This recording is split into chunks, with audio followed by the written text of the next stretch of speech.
Hello, we're Group 3 with the Mini-AWACS project. My name is Ito Yari, and I'm a computer engineering major. We also have Leonard Mitchell, who's a photonic science and engineering major.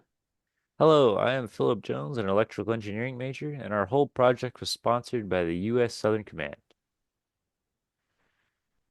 All right. The motivation for Southern Command coming to us was a need to reduce the cost of drone training programs because the operational cost of airborne warning and control units, or AWACS, is ridiculously high, several thousand to operate and even more to manufacture.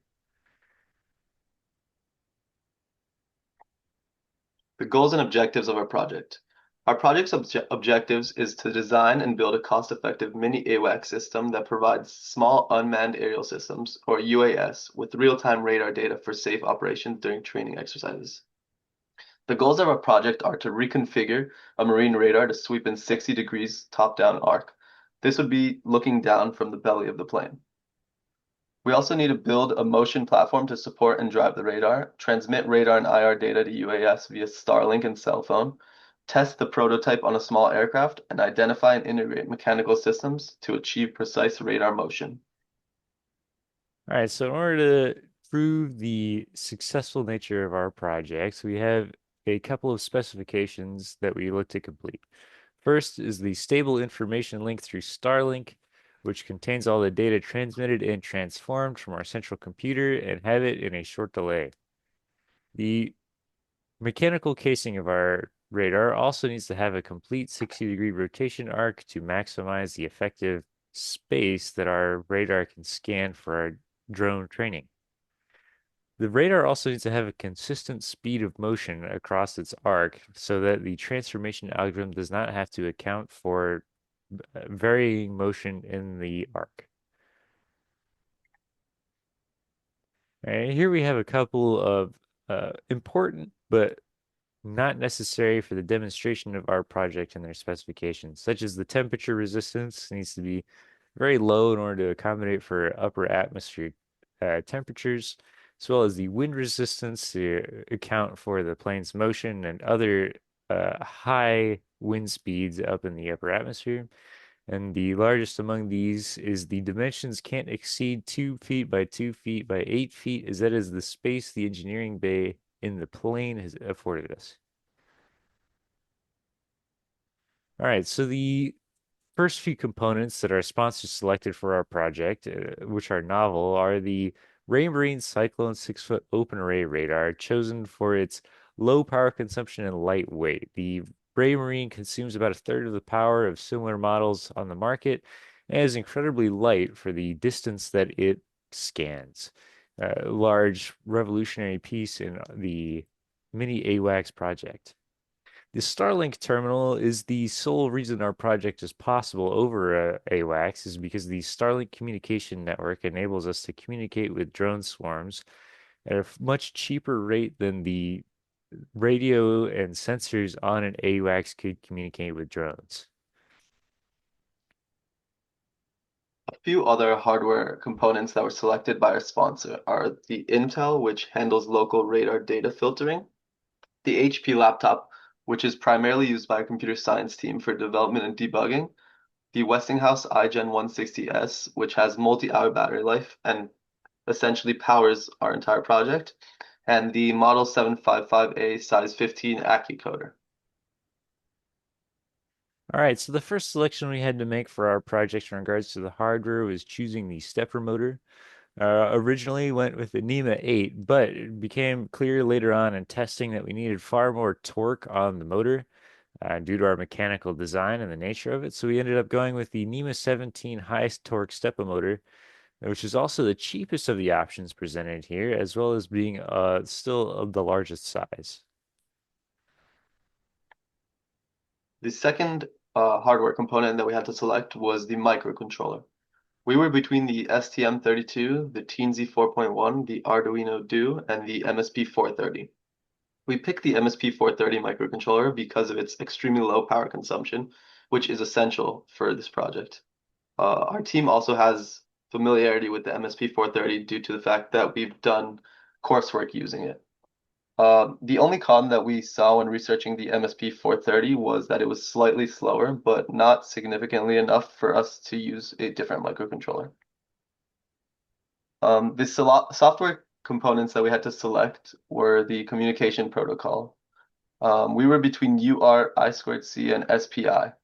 We ended up choosing UR for its ease of implementation and that the fact that it's widely supported by all microcontrollers. The main con that we looked at when researching the UR was it was slower when passing large data at high speeds, but once again, this wasn't significant enough for us to change to a different communication protocol. A few other softwares that were selected was the Radar Software Development Kit, which was provided to us by our sponsor. The Marine SDK was selected by them for radar data processing. We selected Code Composer Studio to program and debug the microcontroller for radar movement, and our computer science team selected Visual Studio, which is their integrated development environment used to interact with the SDK. All right, our general hardware design is focused around our 12-volt power supply that it's supplying for each component of our design. Every component is connected to it either through a converter, a modulator, so that it receives power from our power supply. The Starlink has its own DC to DC converter. The Raymarine has its own voltage modulator. We designed a voltage modulator for our microcontroller, and the encoder and the motor driver operate at 12 volts. After that, all of our communication needs to feed through either the microcontroller into the computer or directly into the computer, and then the computer uses its algorithm to transfer all that information and pass it on to the Starlink. Our PCB design is uh, does not have to be significant for our project, but we still needed to do it in order to integrate our microcontroller into our design. So we have both the modulator and the pinouts for our microcontroller on a PCB. The modulator changes the volts from 12 to 3.3 for our MSP 430, and then we wired the pins necessary for communication with the encoder and the motor, as well as pins to open the UART communication for the MSP 430. As for the software design, our project has a dedicated computer science team, which handle the majority of the software development. However, our ECE team also contributes by implementing key software components related to hardware control. So if you look, the central computer sends on and off commands to the MSP 430, which then initializes system components. Our MSP 430 sends direction and step pulse signals, and then our stepper motor responds and begins to rotate. Our MSP 430 also reads output signal of the encoder, and then it feedbacks control information and encoder information to the central computer. All right, so while prototyping and testing our project, we've actually managed to completely prototype the motor setup and the code for the motor. We just have to adjust it to our mechanical design. However, our mechanical framework has to undergo some revision because of the unexpected amount of torque on the gear in our design. So we have to change the material it's made out of and possibly change the way the arc is set. And we've had some issues operating the software transformation algorithm for the radar because we have been unable to connect the radar correctly. And we'll go into the details. So the difficulty in testing our radar comes from the two specific qualities of the radar. First is the radar is only made to operate in a specific environment, which is using a multifunction display while connected to a boat operating at the 12 or 24 voltage range of the boat's power supply with a large amount of current. So this made it difficult to determine if we're operating incorrectly, as there's not a lot of information for the situation that we're trying to operate the radar in. And to further exacerbate this problem, the other issue we have is the technical and software information and documentation of the Raymarine is unavailable to the public. We cannot get a hold of this information, but we do have some solutions to this problem.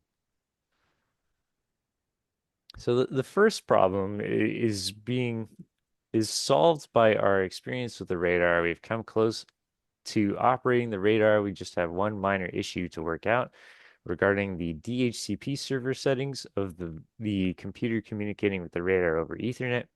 The second problem we expect to keep recurring, but we have some experts willing to help us through the problem and ensure that we don't damage the radar and can determine what all of the communication lines and other connections on the radar are for. As for our budget, the majority of our budget consists of the 6-foot Raymarine Cyclone radar, which costs $8,249.99. The rest of our budget is mainly computers, which help this project work. The costs seem high, but relatively they're very cheap compared to the AWACS that US Southern Command is currently using. The work distribution is as follows. The hardware design was done by Philip Jones. The controller and communication software design was done by myself. The mechanical design was done by Philip and I. The transformation algorithm and SDK software design was done by our computer science team, which consists of Evan Stevens and Christina Nguyen. The mobile application was also done by the computer science team, and the prototyping and testing was done by Philip and I. So our progress and completion plan. To complete this project, we need to resolve power and radar connectivity issues, which is just troubleshooting the DHCP server communication. We also need to finalize radar casing with the updated design with Dr. Weeks, and then begin the machining order. And then we also need to integrate the encoder completely into the mechanical design. We essentially just need to add it onto current motor control scheme. Thank you guys for listening. Hi, my name is Leonard Mitchell. I'll be presenting on the optical project for Group 3. Although the goal was to perform a similar function to the Mini-AWACS, this isn't feasible due to the size and cost of optical components that would be needed to do this. As a result, we're focusing on providing range and depth information of objects at, quote, long distances. So the basic goals for this project, it would be to acquire stereo images that provide adequate resolution to provide range information of objects at approximately 100 feet with less than a 15% error in relation to distance. Advanced goals would be to up this to a distance of 200 feet and also provide a three-dimensional depth map or point cloud that can provide the relative distance of multiple objects within the scene to each other and to the camera system.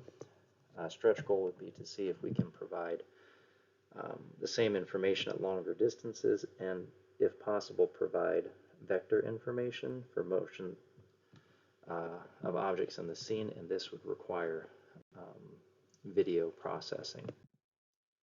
Objectives to accomplish these goals. Number one is to develop an optical system using lenses so that we can adequately resolve images at the desired distances, and this is done in ZMAX. We'll also have to design and build a housing system for the lenses and to attach them to the camera system. Advanced objectives would be to see if there's any optimization or modifications to the initial system that we can do to provide better images at longer distances and make any changes to the image processing algorithm to allow us to provide that three-dimensional position information. Engineering requirements, just focusing on the optical components. We want to be able to capture those resolvable stereo images in less than 1 second, process those images and provide a depth map of the scene in less than 3 seconds, and provide the range of the objects within the scene in less than 5 seconds. The hardware we're using specifically for the optical portion of this project are going to be a ELP global shutter USB camera. This was chosen due to the shutter type, the sensor type. With it being a global shutter, it allows us to capture images with minimal blurring. Unlike a rolling shutter, CMOS was chosen for the same reason versus CCD. One of the limitations with cameras within the price range for this project is they do have a relatively small sensor size, and this causes some significant limitations with field of view especially when you're using a longer focal length system to see far away. The other hardware components that we're using are two lenses to create our optical system. The first is a large achromatic doublet lens with a long focal length. This was chosen to limit chromatic aberrations, which could affect our image quality, especially considering that we're relying on color images to do all of our processing. The second lens is a negative plano-concave lens, which is used to complement the positive doublet lens, essentially to create a telephoto-like lens system, which allows us to have a very long focal length, but keeps the system a little bit shorter to keep the size of the overall system smaller. Here we see a hardware diagram, which is fairly simple for the system. We have the lens system, which feeds to the stereo camera system for image acquisition, and then all of this imaging information is then sent to the computer for image processing to give us our desired output data. The second schematic here goes into how the stereo image processing works. Essentially, we're looking at creating a disparity map, which provides us information related to the distance of where the pixels related to objects in the image sit in each camera. This distance, or this difference between pixel position, provides us the disparity map, which will give us the distance between the objects in the scene and the camera system. The shorter the distance is, the larger the difference is between pixel position, the longer the distance between the camera system and the object.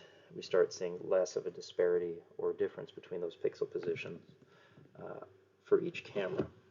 And this is the fundamental piece that we're going to use to give us all of the desired output data.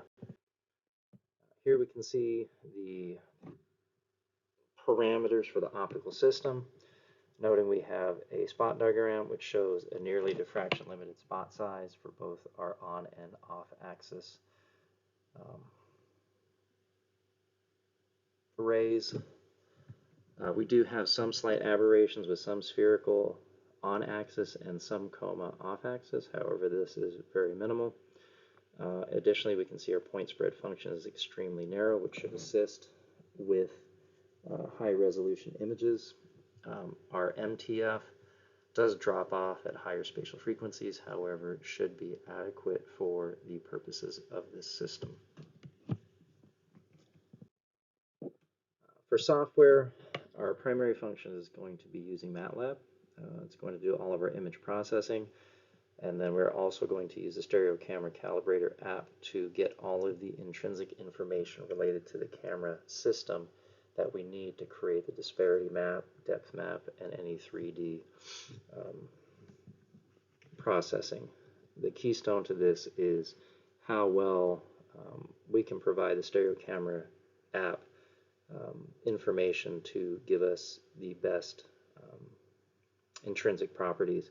In order to do this, we use a checkerboard, cut out, and take several stereo images, and the calibrator app takes these images to determine the focal length of the system, and then the baseline, which is the distance between the two cameras, and any other parameters needed for the image processing.